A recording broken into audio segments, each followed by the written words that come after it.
നീ അടിച്ചു വരാൻ തുടങ്ങി. അമ്മൂമ്മ ഇതുവരെ കണ്ടിട്ടില്ല. ഞാൻ അടിച്ചെന്നെ എത്ര അടിച്ചു കഴിഞ്ഞിട്ടുണ്ട്. അമ്മൂമ്മ കണ്ണിൽ തിമ്മനാണോ?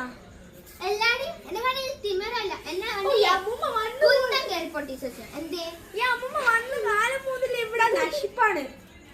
എങ്ങനെ സഹിക്കണ അമ്മായിക്കാ? ആ അമ്മ എങ്ങനെയെങ്കിലും സഹിക്കും. അമ്മേക്കാണ്, അമ്മ എന്നെ സഹിക്കണമെന്നില്ല. ഓഹോ, അപ്പൊ അമ്മൂമ്മയുടെ ഈ കട്ടൻ ചായ കുടിച്ചു കുടിച്ചിട്ട് അവിടെ നിറച്ചും വെള്ളമാണ്. ഇങ്ങനെ കട്ടൻ ചായ കുടി. ഇങ്ങനെയുണ്ടോ ഒരു ഷോ? ഇങ്ങനെയൊക്കെ കാണിക്കണ്ട ഷോ. അമ്മമാരെ പോലെ സാരേ കിട്ടുന്നത് ഇങ്ങനെ നടക്കുന്ന പണിയാണ്. എനിക്കില്ല കേട്ടാ. പിന്നെ അങ്ങനെ തന്നെ തന്റെ മുടി അങ്ങനെ കെട്ടിയോ? നിങ്ങളോട് കെട്ടിയോ? അമ്മൂമ്മ പറ. അമ്മൂമ്മ തല്ലിയില്ലേ? ഞാൻ തല്ലു. മെനവെന്ന് കൊല്ലുകയും ചെയ്യുന്ന